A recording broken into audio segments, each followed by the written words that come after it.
You're listening to MinerTalk on demand exclusively on 600 ESPN El Paso. Stay up to date with MinerTalk by downloading the free 600 ESPN El Paso mobile app.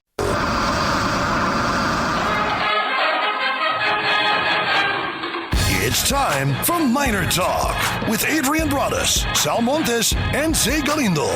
MinerTalk is presented by the Oscar Arrieta Agency, Classic Elegance Coaches, the District Pub and Kitchen, Wind Supply El Paso, and New Start Homes. Call into the show at 915-505-609 or interact with the show at 600 ESPN El Paso on social media.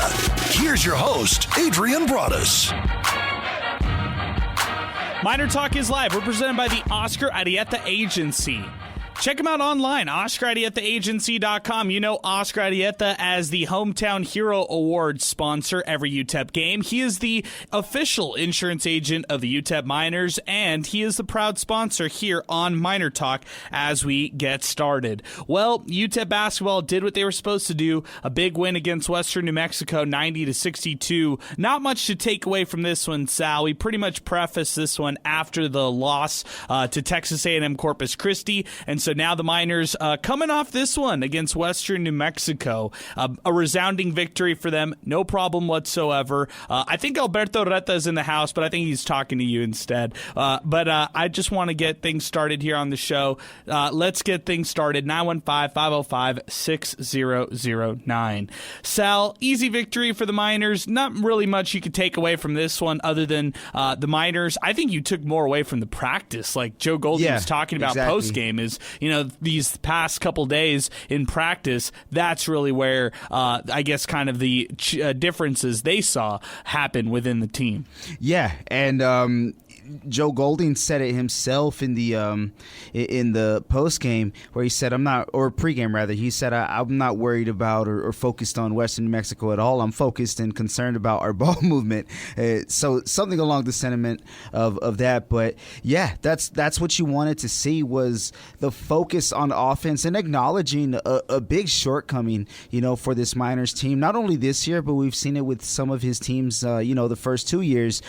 So to really harp on it this heavy, shows how much he wants this offense to get better, because publicly, we didn't know anything about that last year or the year before, but now it's like, hey, let's get this thing going. So I got to give him credit. However, it is Western New Mexico. Don't get me wrong, but you addressed what you needed to in practice for the big game coming up. Yeah, I think a lot of this will be repetitive from last time, and I think this one will be a pretty short Miner Talk. I think what we will do is talk a lot about, we'll open up the phone lines if anybody wants to talk football, 915-505-6009 for that.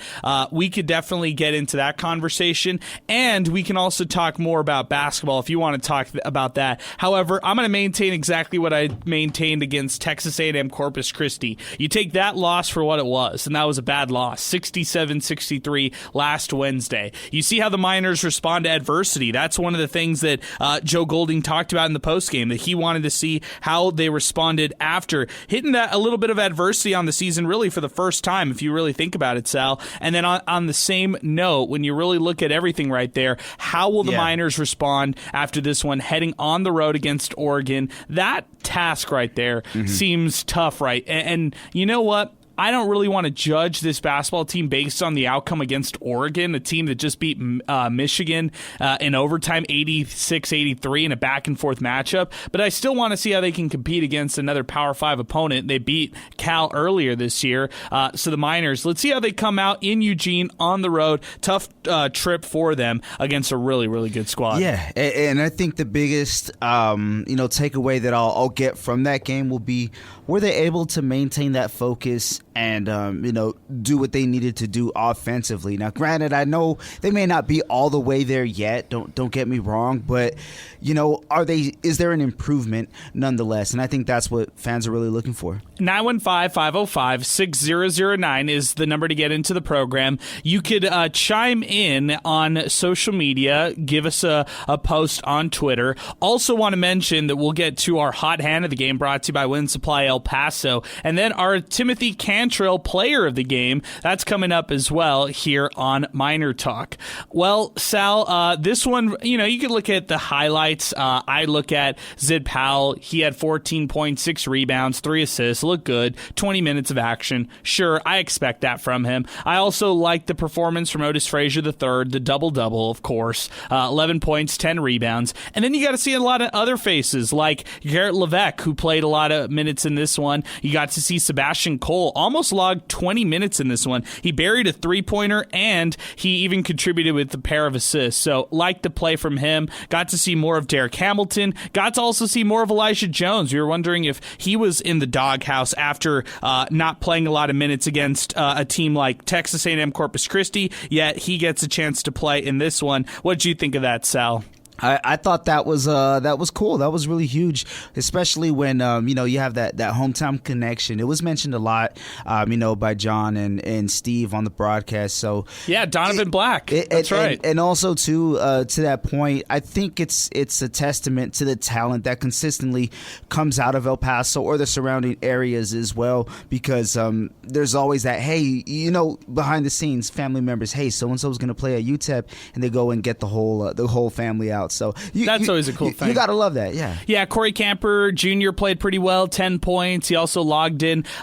He actually scored on a pair of three-pointers, which is big for him. So good stuff for Corey Camper Jr. and definitely for the Miners. A win that everybody expected. It's not one that we need to break down a lot of different things. It's not one that we need to spend 3 hours on here on Miner Talk. It's not one that we even need to take any real big takeaways from. You want to look at this one as a bridge between the Texas A&M Corpus Christi matchup and, of course, the matchup that they had that they have coming up against Oregon. The one that I continue to circle is Abilene Christian. And Sal, yes. I got a chance to watch them this weekend. I was not impressed in their loss against Stephen F. Austin, 79-74. And yeah, you want to talk about this team? Sure. Okay, go ahead. Convince me why this team is a formidable opponent. Sure. But when we're talking Sunday, December 17th, my expectation for UTEP is to beat that team on the road. They cannot go into Abilene Christian, knowing that that's where Joe Golden came from as well. I mean, that's kind of a moral victory in itself, and you want to do it to boost morale around your club. That's one thing in itself, but you just got to get this win on the road. That's a game I continue to circle, and that's a game right before the West Star Don Haskins Sun Bowl Invitational, by the way. Yeah, it's a game that the Miners are going to learn a lot, about themselves, and the reason I say that is similar to UTEP. We've seen the highs, and we've seen the lows. So the fans for the Wildcats of ACU, they're saying the exact same thing. Hey, this team can be that team that beat Oklahoma State, or hey, we've seen the brutal stretch that they've been on. What are they going to be? So really two teams I think that are in a similar boat. I don't want to say the exact same boat. I think the Miners are better for sure, but it is going to be a big one, especially when the Miners are coming off of a game like the one against Oregon, because we saw what happened on the road trip. Yeah, you beat Cal, but when you lose a game and you lose it poorly, are you going to follow it up with another one? So not saying they're going to lose like that to Oregon. I'm just saying that game can also dictate how they'll play that one too. Yeah, and they've got to come out at least motivated and inspired and trying to win that game on the road. I've liked this team in spurts when they play groups that are better on paper than them. So let's see what they can do against Oregon come Saturday. That should be a really interesting matchup on the road against Oregon in Eugene. It's a 7 o'clock local tip-off, and it's on the Pac-12 network. By the way, Pac-12 network, very inaccessible. So sorry for those out there. Even those who usually join us out at the District West, they don't even have that channel. The Pac-12 network, it's just a tough one to get. Unless you have certain streaming channels readily available to you, it's a tough one to get out there. So maybe plan accordingly if you want to watch some UTEP Oregon this weekend. All right, Sal, let's get to the meat and potatoes of all this. And thanks to Bring Back Miner Rush, who said the same thing. All right, good Miner, or easy win for UTEP basketball. Let's get to the meat and potatoes of the day. And he says indeed. he can't wait. Please, let's do it. UTEP football hires Scotty Walden. He is their 27th head coach. And by the way, Sal, good timing for this. In fact, Scotty Walden just posted on social media, on Twitter right now, that like his goodbye with Austin Peay. I'll read it to you. So then we could break this down. We could talk about the hire in total. We could talk about this whole weekend, which was a complete fiasco and carousel in itself. Okay, here we go. This is from head coach Scotty Walden to Austin Peay. I write this today with a heavy heart. My family and I are embarking on a new journey that will take us from Clarksville and Austin Peay.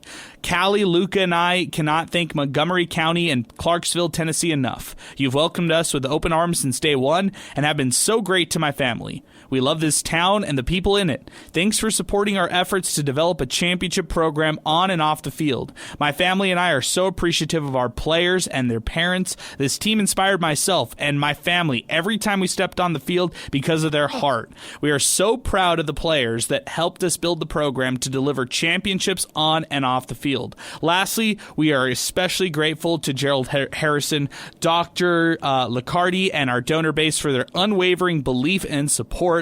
Austin Peay is special because of their special leadership that is in place. Thank you for believing in the vision of Austin Peay football, supporting our program, and for loving our family through the ups and downs. My heart is full with love and joy from our memories here at Austin Peay. We have made great relationships that will last a lifetime. Thank you for the amazing memories that my family and all of us will always have from Austin Peay in Clarksville, Tennessee. God bless, and always, let's go Peay. And that's coming from new UTEP head coach Scotty Walden, who, by the way, was named and announced today. I'll take everybody through the weekend and how I saw it, and then Sal, you tell me how you saw everything unfold, and then we'll get into then we'll actually talk about Scotty Walden himself a little bit more. But let's talk about the weekend itself, okay?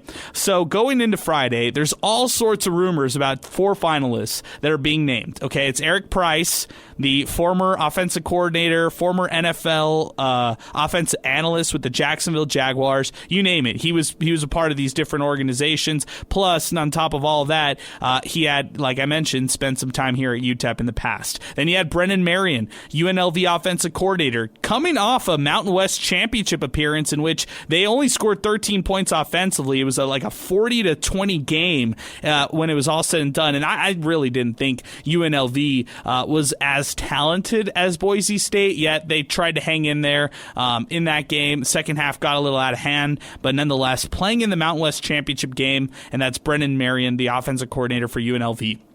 Scotty Walden, who popped up late last week, and we were surprised to hear this name. When I first heard this name come across, I guess, kind of my mentions, I thought, no, I would be surprised if UTEP went this route. And then the more I dug into him, the more I realized, wow, this guy can build cultures. This guy has an identity. This guy already calls his own offense, which is similar to Dana Dimmel, and a lot of Miner fans will admit that, but he's young and innovative. He's 34 years old. He's energetic. He's only the second youngest coach in FBS across the board, second only to the Arizona State head coach over there. And then I look at all these things, I put it all together, and I think to myself, interesting name right there. Kenny Perry was the other name that emerged over the weekend, the Texas Tech associate head coach, and known for what he could do in recruiting. I'll say all of this to say that we had our finalists. We did our rankings and all that kind of stuff. Sal, you and I had the exact same list. It was Marion number 1. It was Walden number 2. It was Perry 3. And then it was Eric Price 4. Zay Galindo, who's not here, he's back at home, but he'll join us this weekend. He had the almost kind of the same list, but he had Marion 1, and then he had Walden actually 3. He had Perry number 2, and he had Price number 4. The fifth name that emerged over the weekend was Zach Kittley. It was reported the Texas Tech offensive coordinator. He's somebody who is known for what he can do with quarterbacks, but he's worked primarily with guys like Bailey Zappi through his time at Houston Baptist, then Western Kentucky, and then, of course, Zach Kittley most recently being at Texas Tech as their offensive coordinator under Joey McGuire. So that's a name that we didn't think was going to be a finalist, but interviewed for the job when it was all said and done, which was real interesting in itself. All right. Saturday, I thought there was a little momentum for Perry. I thought he started to gain a little bit of steam. Then comes Sunday. Marion, the only one to interview on Sunday and the only one to do it in El Paso. Sal, at this point, Sunday evening, I was ready to start hitting the drafts on our 600 ESPN El Paso website and start drafting an article just in case Marion was named the head coach. I just thought it was him at that point on Sunday. Yeah, and the one factor, I guess, in that argument that played the biggest in my mind was he actually came to El Paso. How many of these guys got to tour the facilities? Now, I get it. It's after the regular season. Guys are busy recruiting if they're not, preparing for a bowl game or potential bowl game at that moment, right? I was thinking, hey, this is huge. He's gotten to see the facilities, once as a coach, really, and then the second go round, potentially here as a candidate. Now, I don't know if he toured the facilities or not. Yeah. These are just ideas. So, but but that is exactly what went into my mind. Like, he has, UTEP right in front of him. So that was something that I was really high on. Yeah, I would say this. It's interesting, the tour of the facility side of it. I was doing some digging on this part of it, Sal, and from everything that I've heard, I don't think he actually did, but there's been a lot of conflicting things. How about this, Sal? You dipped your toe a little bit into the sources said and sources this weekend. What was that like? We were texting back and forth all weekend. I felt like I was on the phone like crazy all weekend long. It was back and forth. It's funny because I think we both kind of had, similar, anxiousness towards it, like, hey man, what do you know? Hey, what do you know? So it was fun, really, to do a deep dive and do research, send some messages, reach out to people that that have ties to UTEP in one way or another. So that was exciting, and I think the fun part was when I would tell you something that you didn't know, and then you would tell me something that I didn't know. So it was great, man. Tag teaming. Yeah, it definitely was. It was a lot of fun. Shout out to all our great contacts and sources that we'll never reveal. Never. And shout out to the fact that we didn't really release a lot of this stuff. We kept quiet on a lot of this stuff. We were asked to.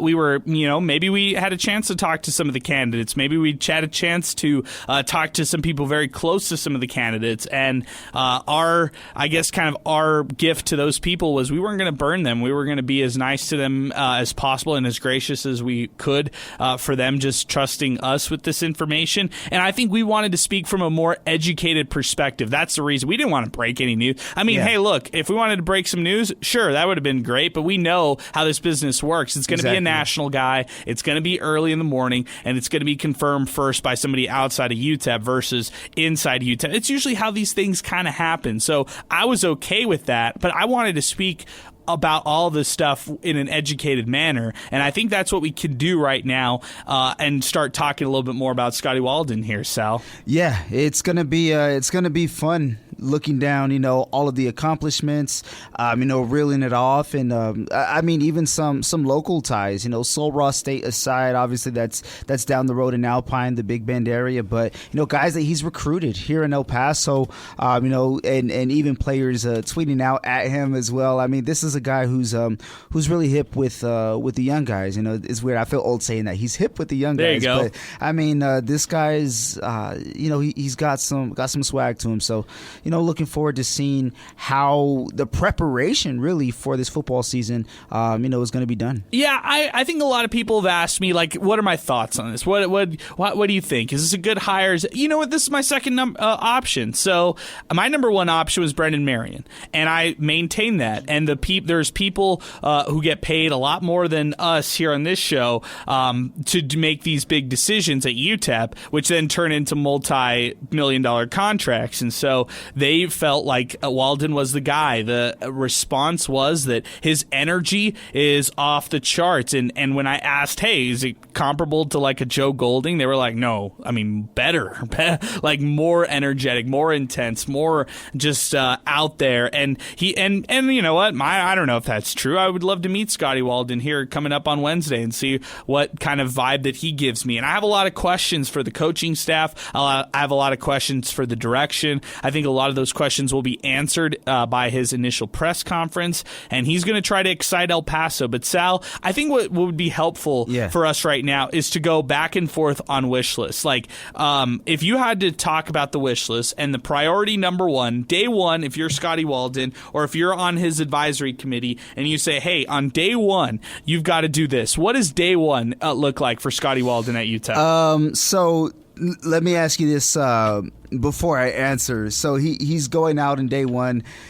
Does he have help to multitask, or just you can only focus on one thing? Let's do one thing right now. We'll go back and forth. That's why it'll be like a wish list, but we'll kind of go back and forth on this. So you give me the number one priority right now. Recruiting, and that includes the transfer portal. Okay, so let's talk about that. So number one, UTEP has 0 recruits in the early recruiting class. The early recruiting day, where they actually announce your early recruiting signees, is December 20th. 16 days away. I said this earlier today. I'll say it again.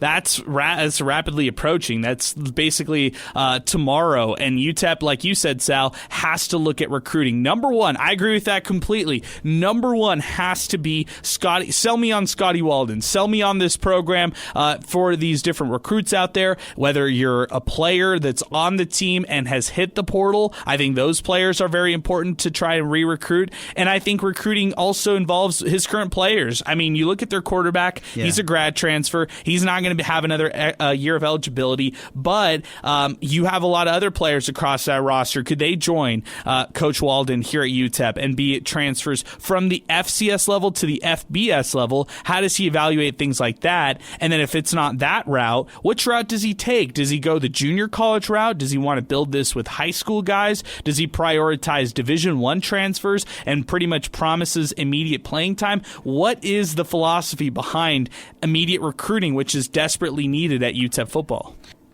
Exactly. And not only that, but can you get guys who fit the system that you want to bring in right away? You know, fans don't want to see, a 2-3 year project to see that offense looking right. If you're an offensive-minded guy, they're going to expect you to drop, X amount of points early on. Now, let's be realistic. I understand there's some time that's needed to work on it, but it should look somewhat coherent and cohesive between them all on the field, early on in the year. Yeah, I would also say this when it comes to UTEP and recruiting, Sal. If you put that number one, maybe recruiting the first thing and the first day looks like, hey, let's have a team meeting. Anybody who wants to come is welcome from this past team. Anybody who wants to air out frustrations, go ahead. But I'm going to tell you how it is. And if you want to be a part of it, great. If you don't want to be a part of it, well, you know what? That's just not going to be the case of you actually being here and stuff like that. So I wonder how this is all going to kind of go when it's all said and done. And yeah, man, I want,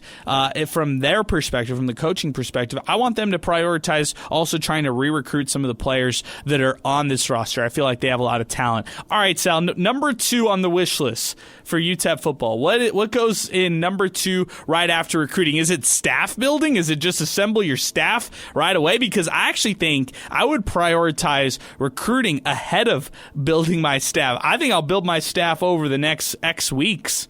But if you're telling me I'm taking over a program that is coming off a 3-9 season and as uninspired as they were to close out the season, I want to know what kind of players are going to be in the mix. You know what? I gotta go a different route. Okay. Because if the rumors are true of the personality being the main reason why he got the job, now you got to sell the city and build that NIL fund. That would be my number 2. Oh, man, sell off the top rope. But it's a great prioritization. Yeah, Let's go with number 2, NIL. How important is that? It could be the lifeblood. If we talk about recruiting being atop the priority charts, then you got to also emphasize NIL and how you get those recruits. So exactly. No, and you're absolutely right, because there's a common saying, right? When a place is used as a stepping stone, and we'll use this as an example, right? Coaches coming to UTEP to parlay that into a bigger gig. The common quote is, "Leave a place better than you found it." There you go. At this point, and we just got to be real. Doesn't matter how many games are won. If there's no NIL built, you really didn't do too much. You know what? In this day and age of college football. Think about it from this perspective. Yeah, it is sad, because you look all across college football and everybody else has one, and everybody else here, as far as UTEP fans, fans, all they want to do is compare themselves as UTEP fans to every other fan base. And hey, if NMSU has one, why doesn't UTEP have one? If New Mexico has one, why doesn't UTEP have one? That's the questions from a lot of different fans out there. So in your order of priority, you might have number one, recruiting. Go out, recruit the guys. Go ahead, Scotty Walden. You're going to make the big bucks. You go out. You have that energy early on and recruit the guys, whether they're on this current roster, on your previous roster, in the transfer portal, in the JUCO ranks, whatever it might be. That is so important. As far as NIL goes, yeah, I'm with that 100%. And in fact, I've heard behind the scenes they're trying to put something together for NIL. How I guess what kind of substance that has, that's left to be questioned. I think we could still start to question things like that. What's next for NIL? How can they establish a collective? And I'm not saying it's a difference maker for men's basketball, but it can be. I mean, think about it. Men's basketball has benefited off their own minor collective that they're using for NIL, and they probably even need more. I bet you, you know what? Absolutely. I bet you if this Yeti was full of truth serum right here, and I gave this to Joe Golding and asked him to sip on it real quick and give me the truth, give me the facts, and I asked him, hey, coach, if you all could use a little bit more in your NIL collective, how helpful would that be? He probably would tell you, yeah, it's extremely helpful. The more the merrier. The more resources that you can use and tap into for NIL, the better your recruiting goes. Those two kind of work hand in hand nowadays. And yeah, some people might shrug this off and say, how long can you guys talk about this? But we're going to still smash our hands on the table until things change and people understand how important this is until it actually happens, because it's a priority. It has to be. You look across college athletics, and a big reason why some of these G4 schools, if you want to put it that way, G4, G5, are able to get the talent that they get is because of their NIL deals. And I get it. Not every player out there is going to be money driven. However, if you're not going to have an NIL or have something to offer in terms of funds to a player, your talent pool extremely diminishes. You're going to look for diamonds in the rough and whatnot. But guess what? There's recruiters at just about every school that keens in on diamonds in the rough as well. So you're at a severe disadvantage with that one. Look at I'll give another quick example. It didn't work out season-wise, but roster-wise, it was one of the best in Conference USA. Just think of Western Kentucky basketball not too long ago. Didn't they have Demarion Sharp? They had a Mr. Kentucky or two Mr. Kentuckys on their roster. How about Charles Bassey, huh? Was he on that squad? I don't think so. I think that was before. Maybe. Okay. I can't remember when NIL came into play, but I know it was Sharp. He was the center, the 7-foot something guy, the really tall I remember one. Sharp. So, but the point is, if you have an NIL, you have a better chance to have more talent on your roster. Yeah, that's bottom line. 915-505-6009 if you'd like to weigh in. We got to Alberto in just a second here. He's in our studio as well.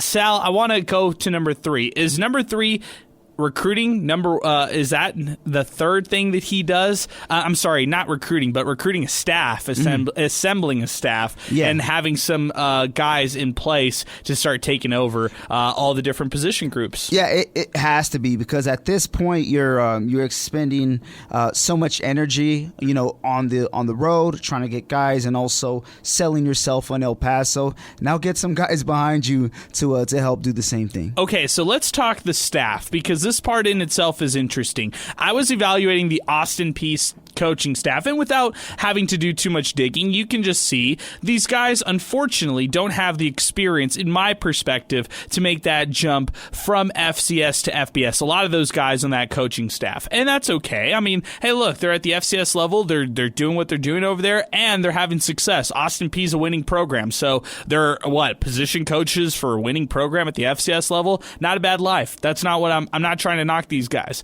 but what I'm saying is, if Scotty Walden wants to bring anybody over, the ones that I will accept and I'll be like, all right, that's probably the right move, is the offensive guys. I mean, you're talking about a top 15 offense across FCS. You're talking about a top 10 scoring offense. They almost averaged 40 points a game that they were putting up this past season in FCS. And you're talking about the bread and butter of Scotty Walden, which is his offense, high-powered, energetic, throwing all over the place and, just kind of going up and down. But with that being said, Sal, maybe my first reservations come from this coaching staff will be where do they hire defensively and how do they prioritize that defensive coordinator role?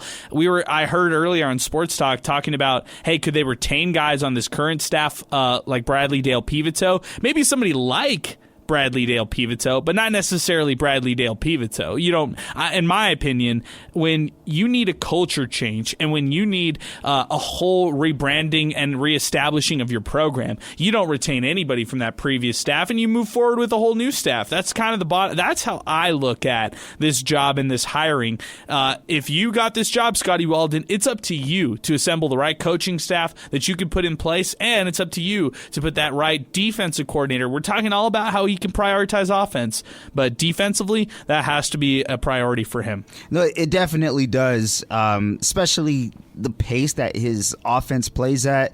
They get extra possessions, but that only means, more series that the defense has to be on the other side of the, or actually on the field for. So, I mean, you got to give something to take something and vice versa. No, most definitely. We'll bring in our third member of our team, Alberto Reta, who is here in our studios. Alberto, you tell me your instant reactions when Scotty Walden was hired. What did you really think about this hire when it was all said and done? I was really surprised. I really thought Marion had a better chance, especially with him coming to the city. I really thought he was the guy. But just touching up on your point about what's most important, I was really thinking my most important thing for Scotty Walden is get the cash flowing, both for NIL and for everything else. So you need donations in general. I mean, your NIL is next to nothing, but so is with this new hiring of the coach, facilities got brought up. And the state of the facilities and how stuff hasn't been upgraded and that's not inherently false. So that to me is more important. Generating donations, generating this NIL deals to get going, because that recruiting will fall in place. If you don't have the money right now, for example, in my opinion, to retain guys that were in your city. You were saying, didn't you've been covering Deion Hankins, I believe, since he was 16. Correct. And it's we have not, as a city, we haven't been able to retain him. I count myself in that as a we, but the city, the fans of Miners, the Miner fans haven't donated enough money or offered enough money for any of these guys to be oh, maybe I'll stay. And even money might not resolve this problem. So that's what scares me the most. The facilities that a lot of people are saying aren't good. I love every single facility at UTEP, and I think they're great. But a lot of people say, well, we need a lot of stuff and we do. When you compare the stuff that Texas Tech has, Texas has, all these other schools in Texas, UTEP does not have these things. So I think that's what Walden has to work towards, getting the money flowing in the city. The money's here. It's just about getting it flowing and getting it in the right places. Yeah, it's a good priority to have, number one. And I think how he does that is exciting people, getting his energy out there and stuff like that. Now, you touched on the facilities. I think, number one, if I had a wish list on the facility side of things, it's the dungeon that is that locker room. Just absolutely atrocious. It's an embarrassment when Notre Dame is going to come here on December 29th and play and suit out in that locker room. I'm embarrassed for them because that's just unacceptable. At any Division I FBS level, that locker room is unacceptable, and I'll stand on that. And I'll also say this: I hold UTEP to a high standard. Do I understand that things are what they are for resources? Yes, of course. I've been covering this team since 2015 for both men's basketball and football pretty regularly. But what I also can understand, and I can see from a realistic point, is no. Maybe UTEP will not be to the Texas Tech standards or the Texas standards ever at any point. But can they be on the same level as other people across Conference USA? You'd hope for that, because if not, they're not going to ever, all those fantasies about UTEP going to the Mountain West, all that kind of stuff, forget about that. It's so funny. I hear this, to me, and consider it, but the most garbage stat, or one of the most garbage stats out there, and that's the UTEP leads Conference USA in home attendance. But they have some of the very worst facilities in Conference USA. So that doesn't make sense to me. Yeah, make that make sense. Hey, Cesar Cubillos checks in. Adrian has gotten this song stuck in my head after reading that goodbye post from our new coach. He sent the Monkeys the last train to Clarksville. There you go. Good stuff, man. This is from Bring Back Miner Rush. Good point about the kids who enter the portal. Would those kids be allowed at his team meeting? Hashtag MinerTalk. That's a great question. I don't know. There are some coaches who have a philosophy. If you hit the portal, if you're not with us, you're against us. So I've heard that from other coaches, not here at UTEP, but I've heard that at other places. Now, at the same time, this is UTEP, and you have to understand where they're coming from. And so UTEP might not necessarily have to or be in the position, right, where they will have a, what's it called? Be in the place where they can actually say no and turn these guys down. I don't like that at all. Okay, and you don't like it? The reason I don't like that is because coaches are allowed to, basically enter the professional transfer portal. There's going to be a lot of coordinators, a lot of head coaches that are going to be allowed to return to their university because the job they wanted was not offered because they didn't get it. So to say, if that's the case, administration should be, hey, once you submit a resume to another school, that's it, we're done. But that doesn't happen. So how come for a player, they can't, test the waters a bit and then decide to come back? Yeah, it's a really good question. 915-505-6009. I'm totally with you. It's hypocrisy, Sal. And I'm the kind of guy who sides with the players, knowing that the coaches themselves have a lot of power. So let's go back to the phones. Let's welcome on Ronnie for the first time tonight, 915-505-6009. Ronnie, good evening, man. What's happening? What's happening? Hey, we finally have a UTEP football coach to talk about here on this show. What do you think about it? Yes, before I go into that, Sal, that's not how that works. When you're an assistant coach or you're a coach and you want a new job, you don't submit anything, my man. Your representation, your agent reaches out to who's running the search. Hey, tell that to Jerry Kill, right, who does not have representation, huh? Tell that to Jerry Kill, though. Interest, and guys kind of figure out there's a similar interest, and then you kind of piggyback it from there or whatever. So you're with your job, you're with your team.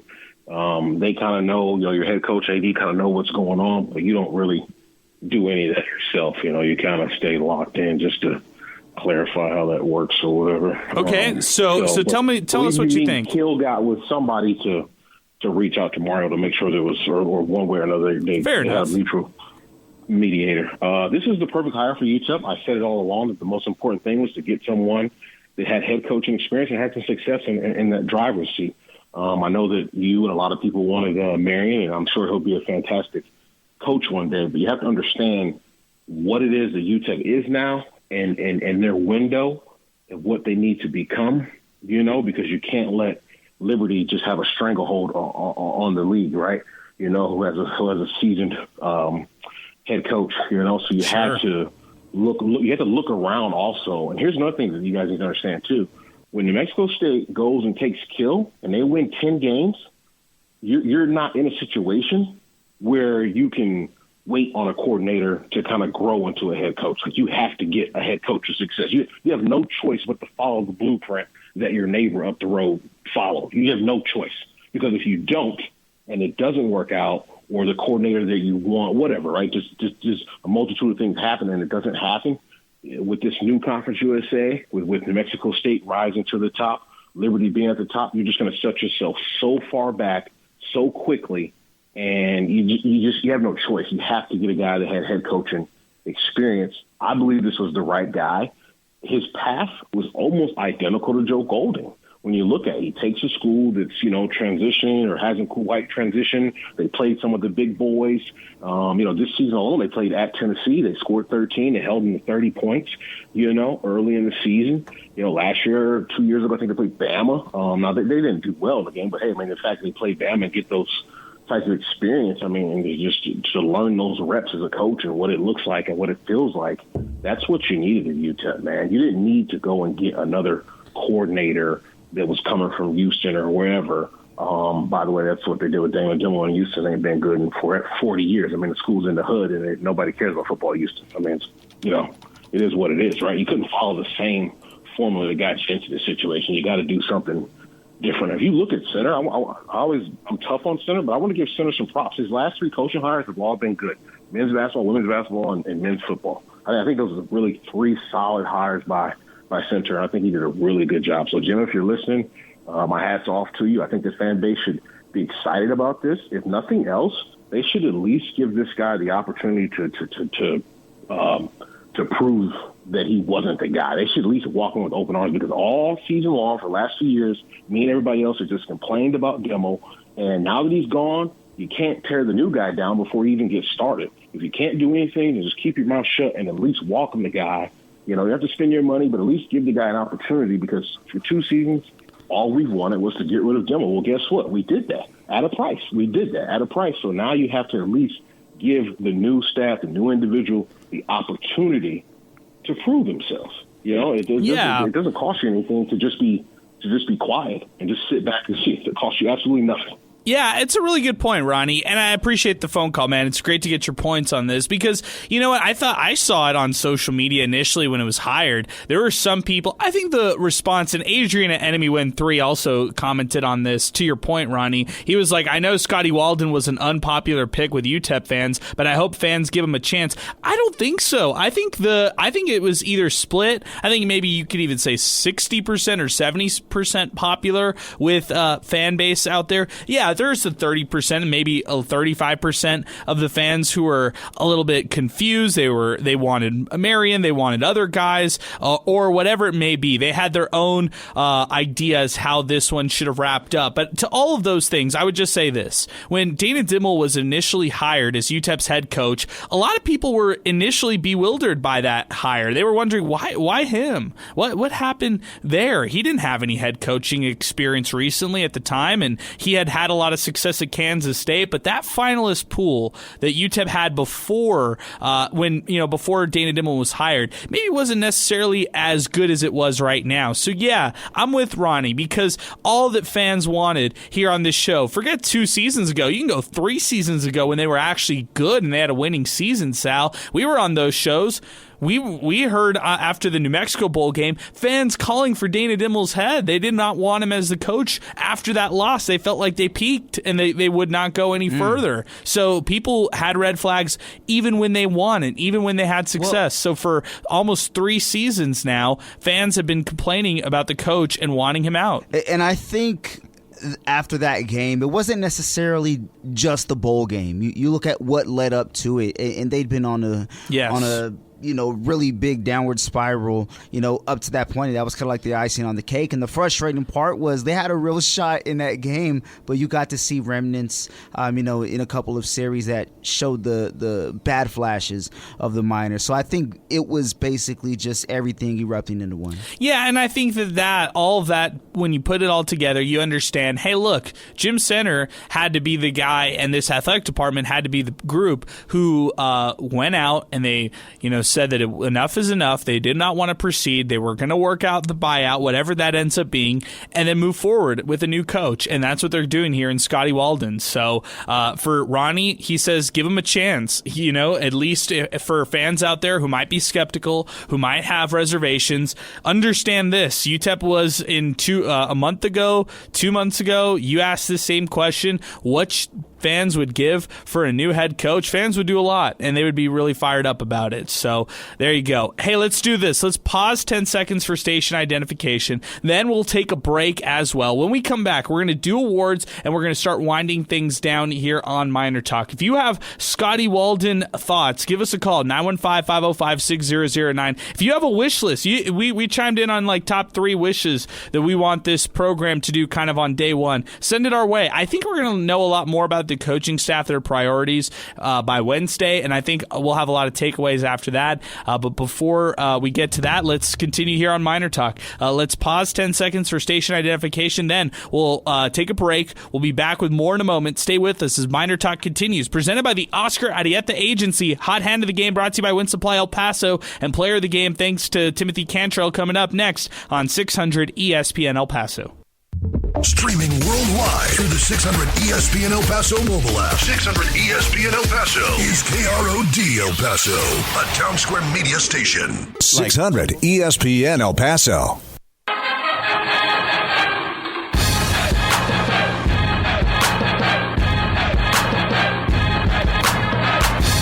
All right, welcome back. Miner Talk continues, presented by the Oscar Arieta Agency. If you want to duck in a late call, give us a call, 915-505-6009. That's the telephone number. 600 ESPN El Paso on Twitter and 600 ESPN El Paso on our free mobile app. Adrian sends us our way. He sends a couple posts. All right, number one, a viable NIL collective it just isn't realistic here at UTEP. Demo proved that we can recruit talent through predominantly junior college. I'll say this, to say that the viable NIL collective isn't realistic, just look at men's basketball, man. They did it. UTEP football could do it too. Even if it was just a retention NIL collective to keep guys to stay at UTEP, I think that's realistic. I really do. And I'm saying this as a thought, but I'm basing my thought on a lot of facts and a lot of the sources and people that I've talked with about their plans and what they want to do within this university. So I don't think they're too far off from this. I think it's not unrealistic, but I do think it will take time, and once it happens, it will help out the football team in a big way. He follows it up by saying this, Adrian, your poll showed that Scotty only got 10% of the vote. Hey, man, I'm going to give you a lot of credit. Adrian at Enemy Win 3. You wanted Scotty Walden. You want some props, and I'll give it to you because he was your number one guy. Yeah, fans said 10% of the vote, sure, which could indicate that he was not necessarily a popular choice. But I would say that when he was initially announced, it wasn't like fans were like, wow, here we go, that kind of thing. If you want to say that fans were a little underwhelmed by it, okay, sure. Let's talk after Wednesday and see if fans change their mind after the press conference. I hear that he will simply win you over based on what he could deliver in a press conference setting. So let's see how that goes on Wednesday. This coming in from Felipe Candelaria Jr. I say, why not? Maybe this coach will have a change of heart, and maybe some of the players will have a change of heart and stay with the team after speaking to their new head coach. That's a good question. I mean, a good point right there. Maybe that's the case. Maybe some of them will have a change of heart when it's all said and done. This coming in, I already read this one from Caesar, so good stuff, Caesar. Actually, this one is a different one on basketball. This is from Caesar Cubillos. It felt like UTEP was taking on Burgess High School. I hope UTEP can gain momentum from the tournament in 2 weeks. I love Zid Powell's swagger. That dunk belongs on a basketball card. See everyone on volleyball on Wednesday. Hashtag MinerTalk. Thanks, Caesar. Good stuff, man. Yeah, that dunk was awesome. A posterized dunk by Zid Powell. That was fantastic stuff. Let's get out to Mike from Austin. I thought we were going to miss him tonight, but he ends up calling in. Game number 9. You're 9 for 9, Mike. Great to hear from you. What's going on? Hey, how's it going? I really don't have much to say that you all haven't covered, so we'll just, especially on the basketball side, not a lot to learn from this game. But football, so I'll just throw a question out at you all, and then I'll hang up and hear what you all have to say. Okay. Is there anybody from Austin Peay that we should be interested in coach trying to bring over? I've heard some stuff about the quarterback. I've heard some stuff about their running back and a couple of, I think, defensive backs. But just I don't know enough about him or his program to be able to give an opinion. So I was just trying to throw something out at you. Yeah, good stuff. And hey, I appreciate it, Mike. It's always great to hear from you, even if it's brief. So I appreciate you chiming in as always. Let's talk about roster, okay? Because you brought up the quarterback, and that's the first position I looked up. Just because, that's kind of your staple of your program. So you always wanted to see what kind of quarterback they're going to bring in or what kind of guy that they have on their roster. Well, Austin Peay, by the way, it's P, not Pay. It's P. They had a quarterback who is a graduate student. He does not have another year of eligibility. He actually came from Middle Tennessee, so he went from the FBS down to the FCS so he could get some more experience. Their defensive coordinator was J.J. Clark. He also coached safeties for them, and like you heard from some of I think it was Ronnie who maybe mentioned it, they like to play that aggressive style of defense. They like to force turnovers and stuff like that. J.J. Clark is known for his experience as a defensive coordinator at the NAIA level. He was promoted to the defensive coordinator this past year for Austin Peay. I don't expect them to go defense if they went anybody, but you could maybe look at Jared Kastner. He Castor, he was their co-offensive coordinator, and in fact, he went to Houston. He was at Houston Christian when they did have Bailey Zappi on their team, so that's somebody who maybe they decide to bring over. He also graduated from Texas Tech. He is a run game coordinator, so he specializes in the run. So if you want to look at somebody, maybe you look at Jared Castor, who is their co-offensive coordinator and also coaches their offensive line. Now, another one is Lanier Sampson. He is another co-offensive coordinator, and he's their wide receivers coach. He was their passing game coordinator and wide receivers coach last year. Then he was promoted to co-offensive coordinator this past year. He has been to places like Syracuse, which is interesting, under Dino Babers, and also Central Florida. He also coached at McNeese State, Missouri State, Syracuse as well, and played professionally as an undrafted free agent for the Indianapolis Colts. Played collegiately at Baylor. So that could be a name, Sal, that you see join him here at UTEP. Lanier Sampson, who is their co-offensive coordinator and does have that Power 5 experience at Syracuse, granted, but maybe they look at his experience and think they could bring him over. You know what? That's a really great point. And, this being the first year really, as a full-time, I don't want to say, his first time, but as a full-time head coach at the, at the FBS level, so to speak, can have somebody who could kind of, show you the ropes. And also, too, when he did it, that was around the COVID era, so it's not a regular normal college football season, so there's that. But good point. As far as players go, I was looking up a couple of guys, and one of the players just announced their intent to hit the transfer portal, and that was leading wide receiver Trey Shackelford. He's a junior, and looked up a couple of other guys, and Sam Howard, a linebacker, he's a junior. He was their leading tackler, and they have Xavier Smith, the defensive back. He's a redshirt freshman who was their third leading tackler as well. I'm sure there's other guys, to look down. I'm not saying those last two names that I mentioned are in the portal or not. I haven't looked it up, but might be something to watch to see if that move to the Sun City is there in the future. Yeah, good point. And I'm glad you highlighted a couple position groups. Wide receiver, linebacker, those are some names that you're finding in the portal right there. If you guys find any other ones, please let me know. We'd be happy to talk about those. I want to talk about two other things for the staffing side of it, okay? Number one, everybody wants to know, will this staff recruit local? Well, they've established a pipeline with some El Paso players here recently with Austin Peay. They actually had Hatib Lyles, who was Deion Hankins' teammate out at Parkland. He was a graduate transfer, played his final year of college eligibility this past season for the Governors. He does not have another year of eligibility, but he would be a great grad transfer if that actually worked out right. But you could also look at him recruiting. I'm talking about Scotty Walden, currently recruiting some El Pasoans like Evan Minhades, the quarterback out at Eastwood. So there you go. There's a little local connection right there. I'll also say this.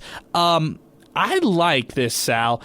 They had at Austin Peay, and I'd expect if Scotty Walden pitched this to UTEP, they would have the position at UTEP.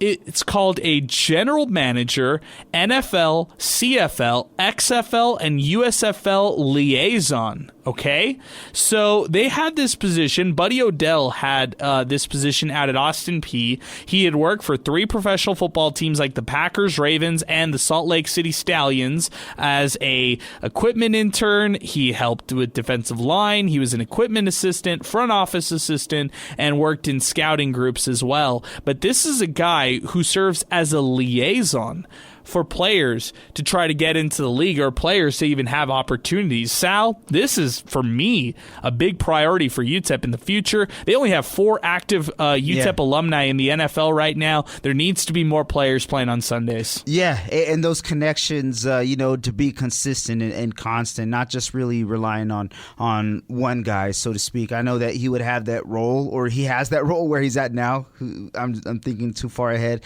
No, he has that role now, but also also takes that responsibility off of some of the coaches, so they can game plan more and prepare for whoever it is they have coming up, or to help develop their guys. So that's next level. I hadn't think of that. They had a football data analyst. There you go. So they like their advanced analytics numbers. That guy probably spends a lot of time on Pro Football Focus. They're an advanced group. They are a 2023 group. So that's something good. As far as recruiting coordinators go, they've got somebody who's John Lang. He was in his first season as a recruiting coordinator. I'm not sure if they would like to bring this guy with them, but I would say that when you talk about bringing staff over, maybe you look at the offense for Austin Peay, and that's where it starts and ends. If you want to go recruiting coordinator, go outside of that program. Find somebody who's recruiting well, and somebody who knows JUCO pipelines that you could tap into. If you need to bring in an NFL and professional football liaison, great. That would be a priority for me. I think that's a big thing for UTEP to try to do. And then on the last note, if they wanted to go out and get a data analyst, I think that would just show UTEP's committed into the 2023 era and the future era of football, and how they prioritize advanced analytics, and how maybe advanced analytics can actually help them out, Sal, game plan, and be better in the long run. Well, it's the new age of sports, right? Not just in football, but pretty much every sport out there. There's an extra position. If we want to put, I guess, an idea or a parallel to it, it reminds me of like Moneyball. There you go. I like it. Of that movie, when they had the statistician, so to speak, come out and shape up what the team was going to do. So that's where we're at now with so many new resources. Yeah, that's right. And that's how basketball is seen nowadays too. So you even tap into basketball, and hey, we reference Ken Palm all the time, the advanced analytics of basketball. That's just where sports are nowadays. Joe Chacon on Twitter. Ain't nothing like a late Monday night Miner Talk. I'm hoping Austin Peay coach Scotty Walden is going to do with the football program that Billy Gillespie did with the basketball team. Worst to first. Let's go. Hashtag reppin' from Colorado now. Hashtag tweet streak every game. Nice. Hashtag Sal is my pal. There you go. Brock is my OG. I forgot to read that. There we go. Yeah. Good stuff, man. Hey, as we start winding things down, guys, let's go over to some awards here, and then we'll wrap this up. And then we'll get some final thoughts ahead of Oregon. That's obviously the big game that everybody's looking to.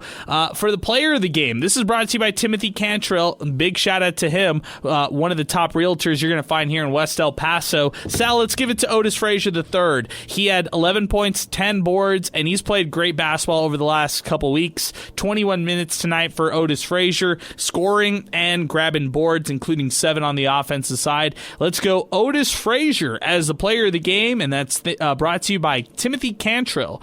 In fact, Timothy Cantrell, if you're looking to buy or sell your home, he is your trusted real estate agent with over 20 years of experience. He's got a vast knowledge, unwavering dedication, and valuable resources. He's here to make your real estate dreams come true. Timothy Cantrell, selling the dream one property at a time. You can follow him on Instagram at Timothy Realtor for the latest listings and tips, and check him out and give him a call, 915-204-8441 via call or text 915-204-8441.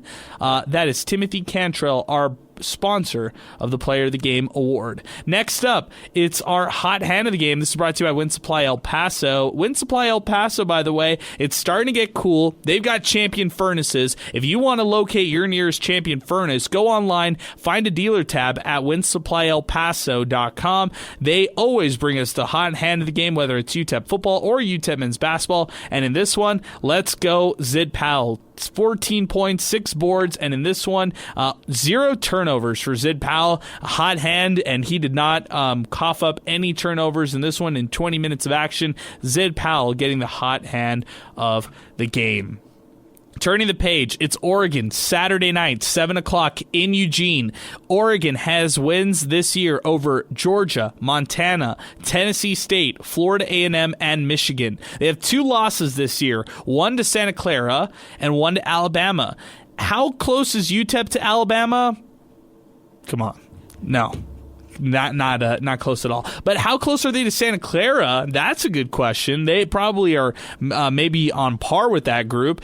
Maybe not right there, but maybe a little bit closer. And I'd say this, for UTEP, Do they have a chance this weekend? Yes, because their defense can travel and their defense can play great, but they're going to need to play their best game that we've seen all season long. And I think the upside for this team is there, but they also are coming off 3 straight losses. Tonight's game, yeah, it's the get-right game, but how valid is it is to be left to be kind of questioned. I want to know how they respond against Abilene Christian, and that's where we can really assess more on this team. Sal, you give me your thoughts heading into Oregon on Saturday. I want to see them take good care of the ball and be fluid on offense. Now, I'm not going in there, or I'm not expecting them to go in there and drop 80, drop 90, but I don't want to see them look shaken up on offense. I want to see them have an answer for whenever Oregon's able to make some adjustments or tip some passes. How are they going to respond if the offense is disrupted a bit? Is that going to distract you from your original game plan, or just disrupt your entire flow of the entire game? So that's what I want to see. Yeah, good point. Alberto, let's go to you. What do you want to see from this team on Saturday against Oregon? I don't want to see the ball stick as much as it's been sticking sometimes, and also just intensity, play to the end. Yeah, you're not expected to win, but go in there, compete till the end. I don't want to see any bad looks. I don't want to see anything that I'm like, man, I didn't like how that looked, or I don't like how I don't want to do any of that this early, especially in the season. So that's what I want to see, just intensity, take care of the ball, like Sal said, and just play hard till the end. Good stuff. Let me ask you this, Alberto. Give me the latest, or give me the preview. UTEP Clemson. It's coming up Wednesday, and it's a big matchup that everybody should be excited about. Yeah, huge matchup. It's arguably, I'd say, the biggest UTEP athletics event this year. I can't think of another one that's any bigger. Interesting. Good one. I think that's pretty valid. I can't think of any other ones either. Right? It's just like postseason ball. Winner takes it all, and the community has an opportunity to go in there and make themselves extremely felt, right? You can fill it up with 3,000 plus, get really loud when they're serving and everything. So it's a unique opportunity to watch some good postseason volleyball and hopefully see the girls succeed. Yeah, let's see what happens. I'm excited. Clemson's coming to town. NVIC is the tournament, and the Miners playing some postseason volleyball action coming up Wednesday at Memorial Gym. Hey, that's going to do it for us here on Miner Talk. Appreciate everybody chiming in. Appreciate everybody's thoughts on the coach or on everything else when it comes to basketball. If you've missed any of Miner Talk, check us out on demand, 600 ESPN El Paso podcasts, and also check us out online at 600ESPNElPaso.com. For Sal Montes, for Alberto Reta, I'm Adrian Broadus saying so long and thanks for listening to Miner Talk, brought to you by the Oscar Arrieta Agency. More coming up this weekend here on 600 ESPN El Paso.